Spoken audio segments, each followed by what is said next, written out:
I will note, as I did on a prior matter with Ms. Thompson, that she used to work at a restaurant that I was at, and she happened to be our server, but I have not had any communication with her since that time, nor have I had any communication about anything other than. Your Honor, I worked at that restaurant with her as well. That's how I know her as well. I don't know if you may.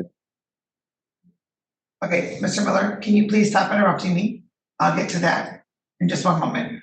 So, yes, Your Honor. Two things. Is that accurate, Ms. Thompson, regarding what the court stated? That is accurate, Your Honor. Okay. Any objection to this court continuing, Ms. Thompson? No, Your Honor. Objection. Oh, I'm sorry. Okay. Mr. Landau, any objection to this court continuing? No objection, Your Honor. We've reached a consent. Okay. I object to and that, so, Mr. Miller, you continue to interrupt me, and so that's not going very well right now. Okay, because there's a recording. I'm sorry, I can't hear anything you're saying when you're talking. When I'm talking. Yep. Okay. Go. You hand me my screen box.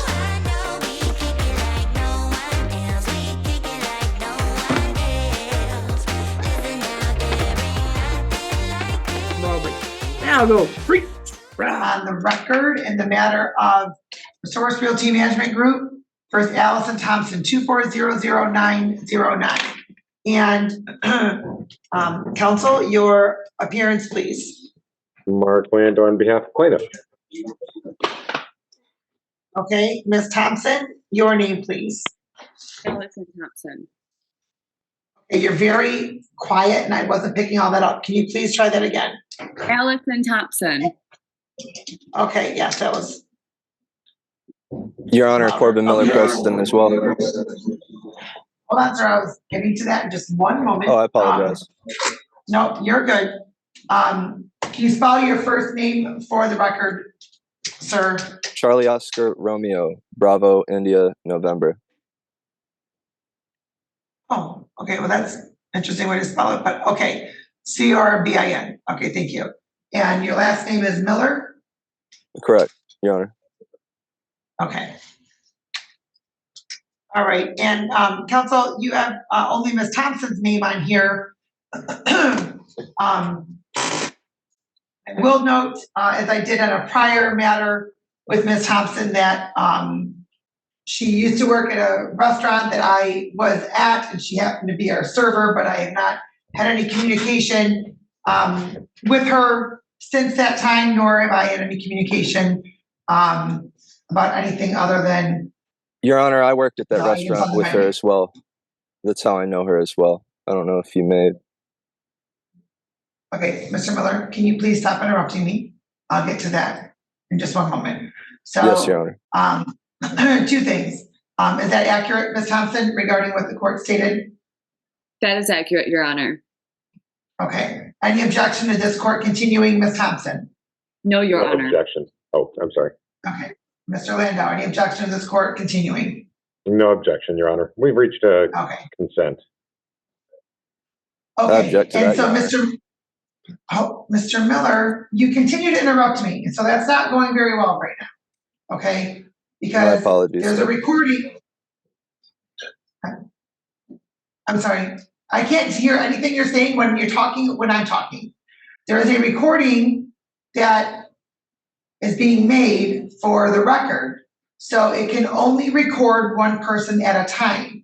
I'm not going to exclude you, sir. You just need to give me time to get to that point, okay? I have a process that I need to follow so that I'm making sure everything is on the record, okay? My apologies, Your Honor, and for the record, the attorney for the landlord told me I wasn't part of the case in the breakout room and has attempted to exclude me. The landlord has attempted to exclude me from this case up until this point. So I'm here. I apologize for my urgency. Sincerely, Your Honor.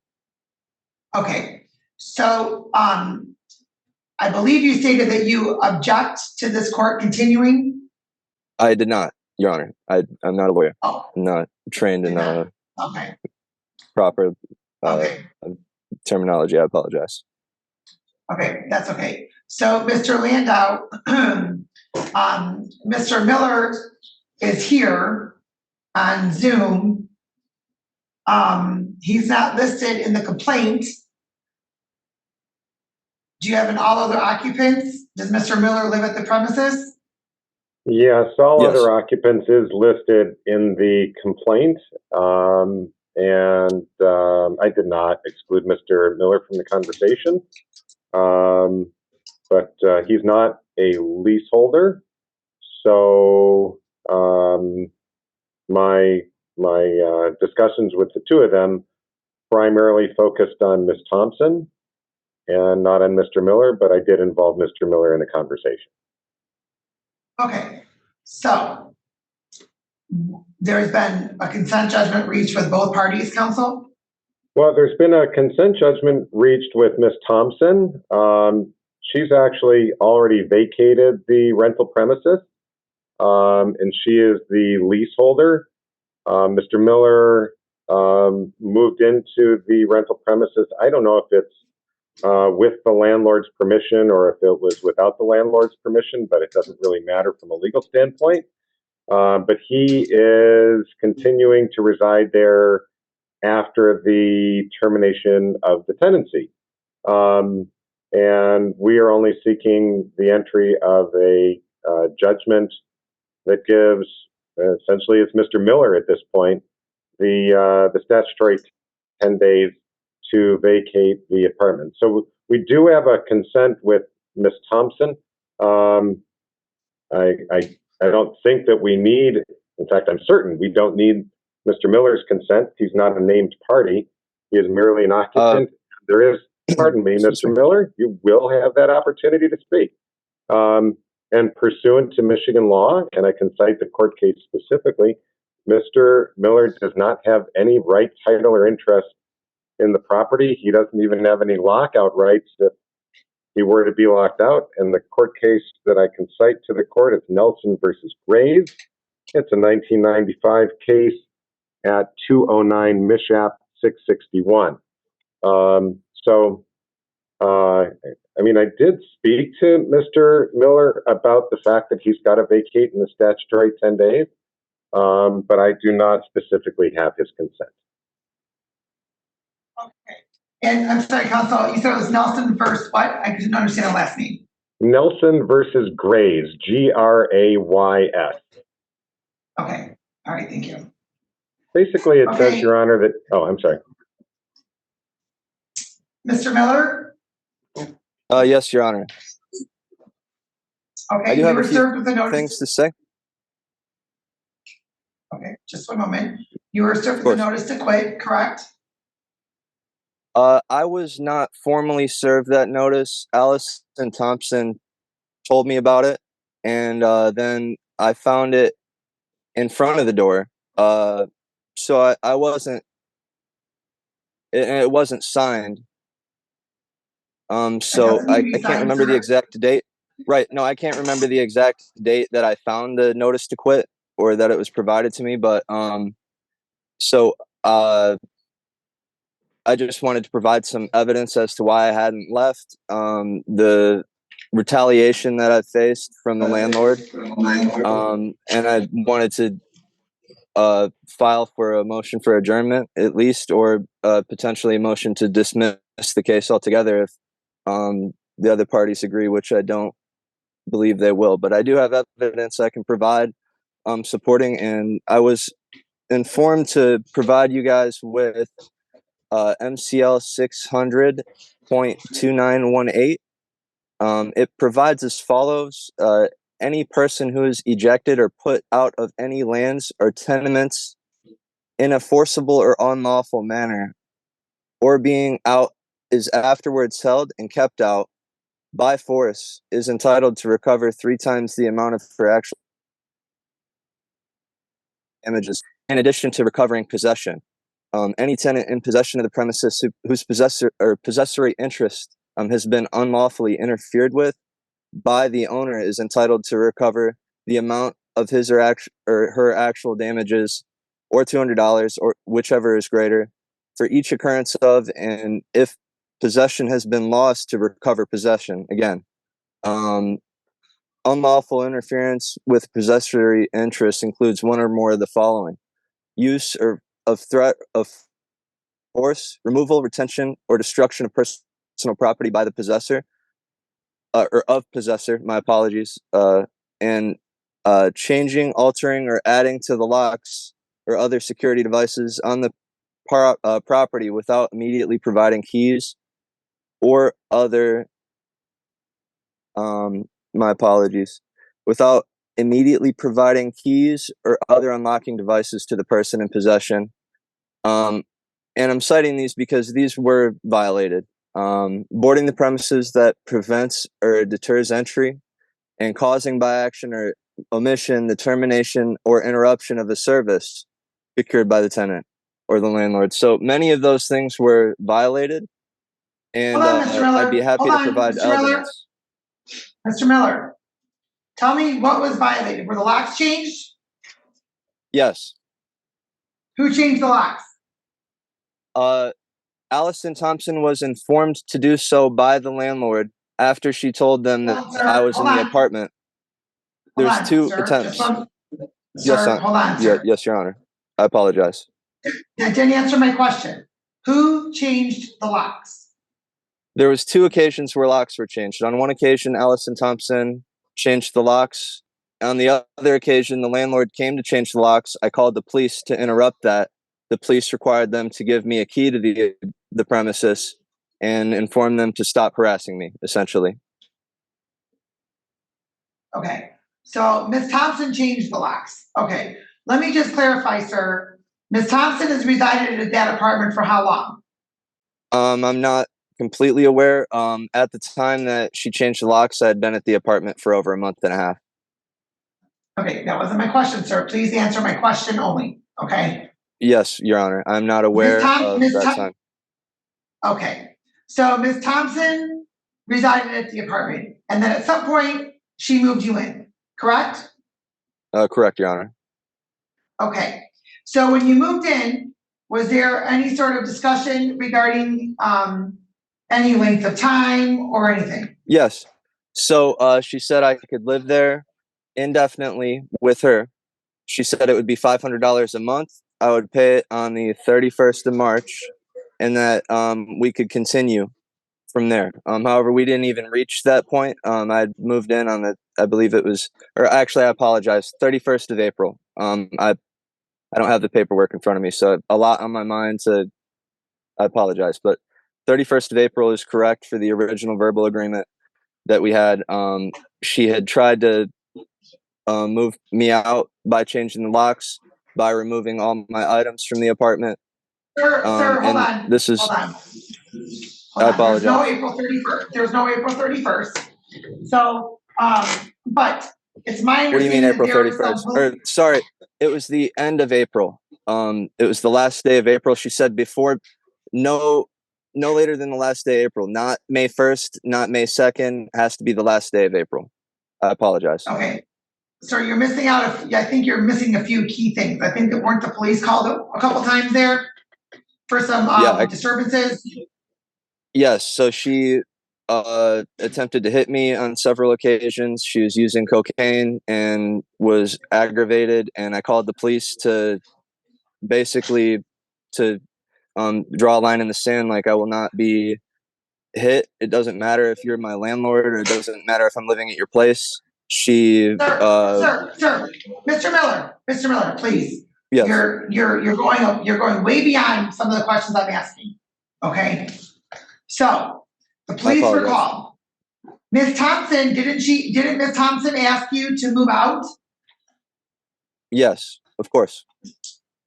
Okay, so why didn't you move out? That's where she lived. Because she violated. Why didn't you move out? Because our agreement was that I was able to stay there until May, and now she's just trying to put me out in the street out of nowhere. I had the agreement with her. Sir? It was legal under the state of. Hold on. Sir, let me just clarify something for somebody on the outside looking in. Apparently things didn't work out, the two of you living together. Correct. So she asked you to move. Right. You didn't move. I had nowhere to move. I would have been sleeping in my car given the circumstances. Sir, that is not her problem. Right. That's not Nor her is it problem. my problem that she moved me in and then wanted to move me out without going through any of the legal processes to do so. She violated my rights. It was retaliatory after Sir, No, that is where, as a judge, I disagree with you, sir. She, out of the kindness of her heart, or whatever it is, allowed you to move in. Things didn't work out. She asked you to move out. You didn't move out. She had to move out of her own place that she had been living in, sir, because you were digging your heels in and not moving out. So there It may weren't any seem rights that way. that were violated of yours. There were not any rights violated of yours. Well, I would like to present my evidence before you in a formal in-person hearing. I believe that my rights were violated and I have evidence to that.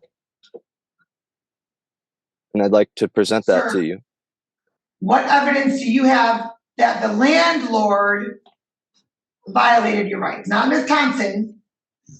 What evidence do you have the landlord violated your rights? I have texts from Allison Thompson informing me on the information that she got from the landlord.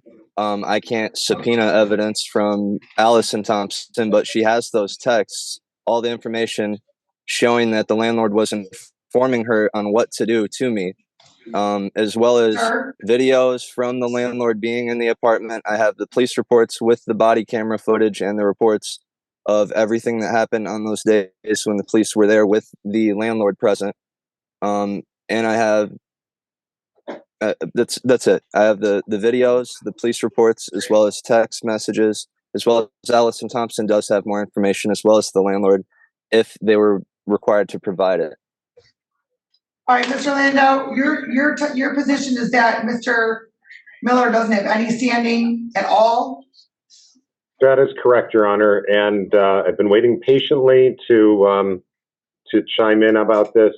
That Nelson versus Gray's case is literally 100% on all fours, on point with everything that Mr. Miller has been describing. Mr. Miller cited correctly the Michigan lockout statute, MCL 600.2918. And he started reading the lockout statute to the court, into the court record, and he was reciting it verbatim. But what he's missing out on, which the Nelson versus Gray's case elucidates, is that there's a difference in the wording of the two sections of the lockout statute that are applicable here. The lockout statute says in paragraph 1, any person who is ejected or not, or put out of any lands or tenements in a forcible and unlawful manner, can recover $200 or actual damages, whichever is greater. Again, any person. In subsection, and that's like if Ms. Thompson or my client were to take Mr. Miller by the shirt collar and drag him out of the rental premises, that would be removing him in a forcible and unlawful manner, and he would have the right to recover because he is any person. Subparagraph 2 of the lockout statute says any tenant in possession of the premises whose possessory interest has been unlawfully interfered with has the right to recover $200 or actual damages, whichever is greater. The Nelson versus Gray's case analyzes the distinction between the language of any person in paragraph 1 versus any tenant in paragraph 2. Any tenant in paragraph 2 is defined in Nelson versus Gray's as the leaseholder and the leaseholder only, not an unauthorized occupant and not an authorized occupant. Only the leaseholder has the right to pursue a claim for an unlawful lockout under the lockout statute. It's clear as day, 100% on all fours. Mr. Miller has absolutely no rights. Now, he mentioned that the police demanded that he give that Ms. Thompson or the landlord give him the keys after the locks were changed. That may be true, but unfortunately, the police, they're amazingly good at the criminal law. They're not quite as good on civil law, and I would never, as a landlord-tenant attorney, I would never question a policeman reciting the criminal law to me. They know way better than I do. I've got some legal education in that regard, but they're the experts. On landlord-tenant, I'm the expert on this one. The police are not. They in police academy, they learn stuff in the ordinary course of their profession. They learn stuff, but they don't know landlord-tenant law like the experts do. And this is a particularly fine point of the Michigan lockout law that I can't imagine very many police know or get trained on. And so if the police did insist that Ms. Thompson or my client give Mr. Miller the keys, that may be absolutely true, but it's not the law. Yes, Mr. Miller. Thank you, Mr. Landau. Yes, Mr. Miller. So legally speaking, from my understanding, since they had a legal tenancy agreement with Allison Thompson, she is at her Michigan. It's legally, she is at her rights to offer a tenancy to another person. They call it subletting an apartment. She did that with me. We had a verbal agreement. It was written in it. As I said, no later than the last day of April was my rent. I had all my items in the apartment. I very much was living in the apartment under a tenancy. Whether or not it was written with the original landowner doesn't make me any less of a tenant under Michigan law. Sir, Mr. Miller, I have a question for you. You just alluded to it, but what does Ms. Thompson's lease permit? Does Ms. Thompson's lease permit subletting or no? However, it doesn't. However, the violation of her lease isn't my concern when making it, and it wasn't my knowledge when making the lease with her. I moved in. She told me actually she lied about her lease. She told me that her landlord was fine with having other people living there, that I was allowed to move in, and that her lease allowed it. It was only after living there for a few weeks after she had hit me and I had already called the police that I asked for the lease. After I realized it wasn't going to be a livable situation, that then I found out that her lease doesn't even allow for it. Mr. Miller, just a moment. You just said it wasn't going to be a livable lease, like it wasn't going to be a livable situation, correct? Right, as it was. So then why didn't you move out? No, the situation changed. Why did it? Because I had nowhere to go. I have no. Your Honor, I respect you. I had nowhere to go. That was Miss Miller's residence. She had the lease with the landlord, not you. And then she made a lease with me. She did make a lease with me, Your Honor. And I did not know any of this, and I'm being punished for it. And this is why these laws are in place. It was a verbal lease, and given the opportunity, I can cite all of the laws more so verbatim as I did previously, showing why I'm saying these things. But the lease was verbal, and that's supported in Michigan. Verbal leases are standing. Verbal agreements are contracts in Michigan. Mr. Landau, I'm going to set this for an in-person hearing on Tuesday, June 18th. Thank you, Your Honor.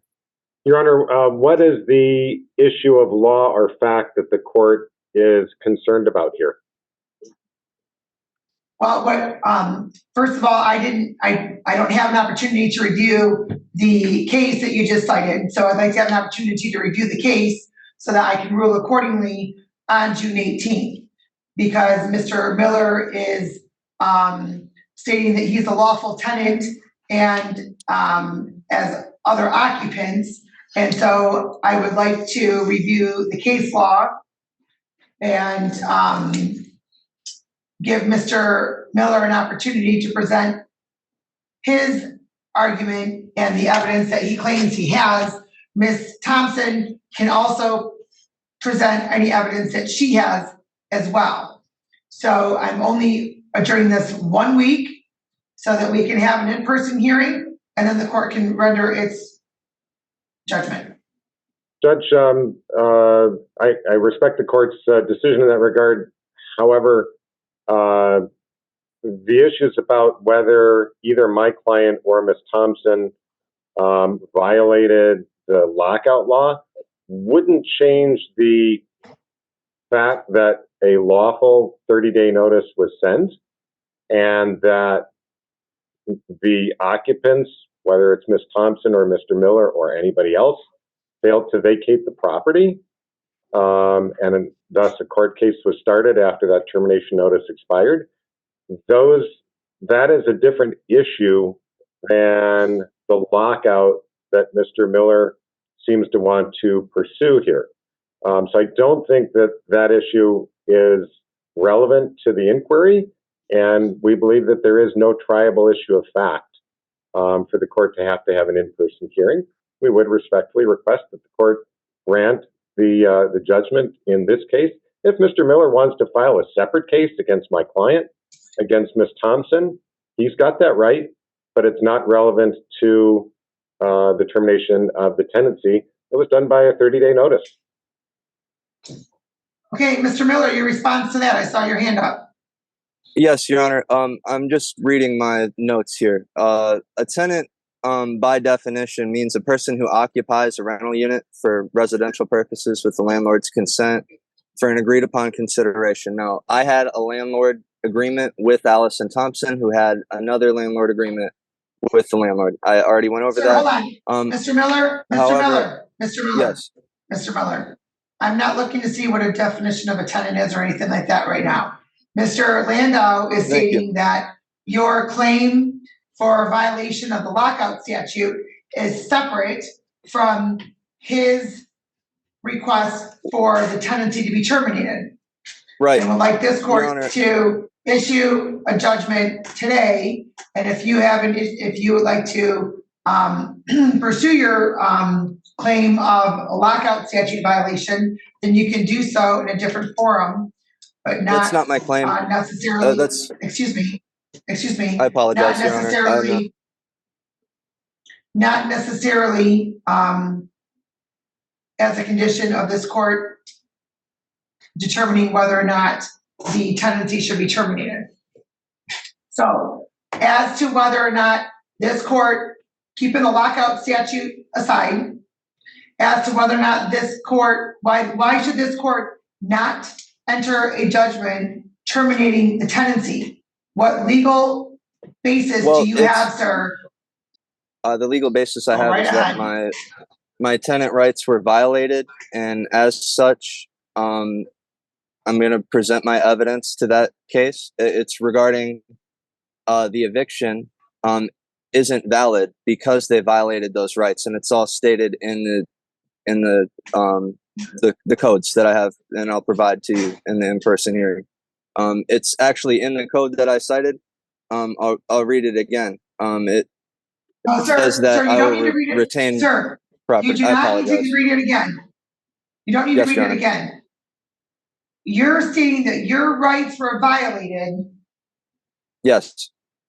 As a tenant. Right, and they did not go through the proper legal channels previously, and because of that, now that they have, it makes it. They still haven't gone through the proper channels because they've tried to exclude me from every single step of the process. I just got this court hearing was provided to me, which is the final court hearing. I know there's a preliminary court hearing that was supposed to be provided to me as well. Wasn't provided to me. I was provided this on the door only, as well as I was told by Allison Thompson of the notice to vacate because she was telling me that was the eviction notice. She attempted to place it on my door, stating it was an eviction notice let me and clarify that I needed to be out. Mr. Miller. My rights have been trampled on. Your rights have not been trampled on, sir. Based upon what this court has heard thus far, your rights have not been trampled on. Miss Thompson allowed you to move in with her. So for whatever that backstory is, that is what it is. There were disturbances that occurred to the point where Miss Thompson relocated because you would not. She had been residing there You chose not to relocate. The plaintiff, the landlord, has every right to recover possession of the property. They filed the 30-day notice to quit. You didn't quit your occupation of the premises. Therefore, a complaint for recovery of possession of the property was filed with the court. This is the first hearing, is it not, Mr. Landau? That's correct. Yes, this is the first hearing. Okay. So the court can enter a judgment at the first hearing. The court's going to enter a judgment because it does not find that you had any rights that were violated that would affect Mr. Landau's position to recover possession of the property on behalf of his client. If you have some other claims, sir, that you're putting forth, I would such like as to your lockout elaborate, Your statute Honor. claim, I have no idea what you said because I was still talking. My apologies, Your Honor. I said I would What like you to see- elaborate, Your Honor. What you've stated, sir, is that you don't think the eviction was legal, and from what I've reviewed in the file, everything was done properly. There is not, I don't hear a legal basis to not grant plaintiff's request for possession of the property. Respectfully, Your Honor, I would like the opportunity to present my evidence in person and elaborate. Given the circumstance, being here on Zoom, I can't hand any paperwork over. I can't cite a lot of the things I'm trying to cite. My understanding from just one other eviction I had was that there is an opportunity to seek legal counsel provided generally before the eviction. But that was my misunderstanding, Your Honor. Well, you do have the opportunity. That's in the statute and the court rules. So, counsel, he stated he'd like to Judge, seek legal. Yes, MCR 4.201K, K1B says after advising the defendant of the rights and information listed in subrule K2A, which are the rights to an attorney and the right to proper venue and demand a trial, jury trial. It says after advising the defendant of the rights and information listed in subrule K2A, the court must decide remaining pretrial motions and determine if there is a triable issue. If there is no triable issue, the court must enter judgment.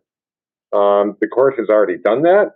The court has determined that there's no triable issue. The court must enter judgment if that's the case, and that is at the first hearing. Well, And the court would agree, Your Honor, there's no triable issue. There's no triable issue, Mr. Miller, as to why the court should not grant the judgment of possession to the plaintiff. well, given the fact that I apologize, Your Honor, that I was not provided legal or the opportunity to seek legal counsel, that I do believe my rights were trampled on, as I said, and that I do believe I have evidence that given the opportunity, I could prove my case. I'm going to be seeking legal counsel. I thought this would be my opportunity. I was wrong. If the motion is determined already, I'll have to file for, I forget the terminology, but I'll have to come back for a second try, which I will be doing, because I feel like this is very clear if I was given the opportunity. Sure. Everything on the Let surface me be seems very, very very much clear. as you said. Well, let me be very clear, sir. There is a lease that exists between the landlord and Ms. Thompson. Ms. Thompson allowed you to move in. Whatever the terms of that were, quite frankly, is irrelevant, because the landlord, put your hand out to me, sir. The landlord did not, according to both you and Ms. Thompson, permit subleasing. In any event, you were provided a 30-day notice to quit. There also seems to be some other issues that have occurred where the police were called, and instead of you, sir, relocating, Ms. Thompson needed to relocate. You refused to leave. You're still refusing to leave. You're trying to claim that you had rights that were violated, and those rights that you claim are violated, sir, you certainly have the right to file an action separate from this action. You haven't filed a counter complaint. You haven't filed anything else. And in fact, the plaintiff wants to recover possession of the property. There is no triable issue as to why this court should not grant that request. They have the right to recover possession of the property. So what this court's going to order is by consent judgment as to defendant 1, after hearing as to defendant 2, which is all other occupants, the court does find that plaintiff does have a right to recover possession of the property. Plaintiff can apply for an order evicting the defendants if the defendants do not move out on or before June 21st. No money judgment is entered at this time. Defendants may be liable for money damages after moving if additional rent is owed or damage to the property occurs. And sir, if you certainly have the right to file an appeal, file a motion to set aside, or otherwise, you must comply with the court rules. Yes, Your Honor. As the motion's already settled, I guess I can't speak longer, but may I ask a question, Your Honor? What's that, sir? Let's say the notice to vacate, the 30-day notice to vacate was given for May 23rd. Let's say it was given on May 23rd or on April 23rd, went to May. If they violated my rights in between then for my tenancy, would that be relevant to the case? Sir, there was a notice to quit that was provided to you. You did not relocate. There is a motion, an action, a complaint filed to recover possession of the property because the individuals that were given an opportunity to relocate didn't relocate. One did, one did not. If you have a concern regarding any violation of your rights, sir, talk to an attorney. I cannot give you legal advice. The court has entered its judgment. Thank you. Judge, just to cross the T's and dot the I's, I don't believe we've gotten Miss Allison Thompson's consent to the entry of the judgment on record. You are correct. Ms. Thompson, you heard the terms of the, well, I'm sorry, there weren't any terms placed on the record. Mr. Landau, if you could place the terms on the record, please. The terms are that, Your Honor, that Ms. Thompson will vacate and turn in keys by June 21 in compliance with the termination of the tenancy and under standard form termination of tenancy judgment. Okay, Ms. Thompson, you heard the terms that Mr. Landau placed on the record, correct? I did. I understand, and those tasks have already been completed roughly about a month ago. And yes, I agree with the judgment. Okay, so consent as to Ms. Thompson. Yes, I consent. Judgment. Okay, and judgment after hearing as to all other occupants, which is Mr. Miller and Ms. Thompson. You do understand that you do, you understand your rights pursuant to court rule as well as the rights you received in your packet regarding landlord-tenant purposes, correct? Could you repeat that? You've also received the landlord-tenant rights per the rights that you received in your pocket, correct? I mean, in your packet, correct? Correct, Your Honor. All right. And so therefore the court does find by consent and as it already stated, the same terms as it found after hearing with Mr. Miller. And the court will sign that upon receipt. Anything Your else?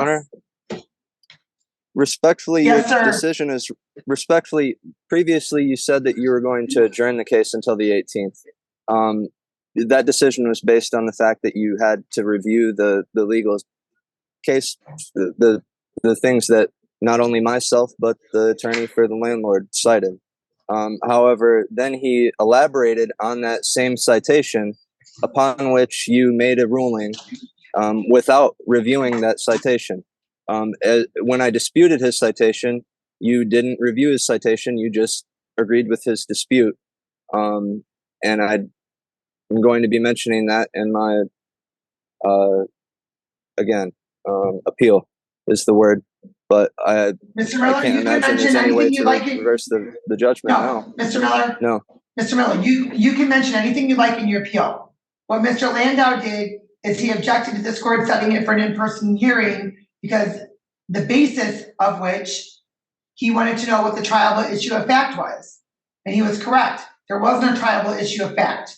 You were claiming that you had certain rights violated. That does not impact this court entering a judgment of possession because you're claiming you had certain rights violated that you can still seek remedy from in a different manner. That doesn't mean that you then are entitled to continue to reside at the premises while that matter is pending. This court has issued its judgment. This court has issued its judgment. I'm not going to continue debating this. You'd like to file an appeal? You absolutely have that right. If you think I got it wrong, go right ahead and do that, sir. Thank you, Your Honor, and respectfully, I apologize for interrupting you all of these times. Thank you.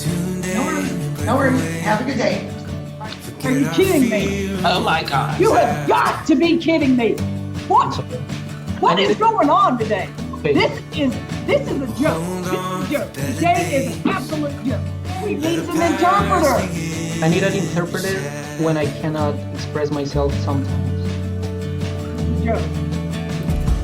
Oh my God, sir, put that cigarette out. I don't give a crap that you are outside of this. What is wrong with everybody today? You know what, Miss Reed? We're going to start bringing people in person. We're going to learn how to act in a courtroom. Can you hear it? Can you hear it? Ma'am? Ma'am? Can you hear it? No.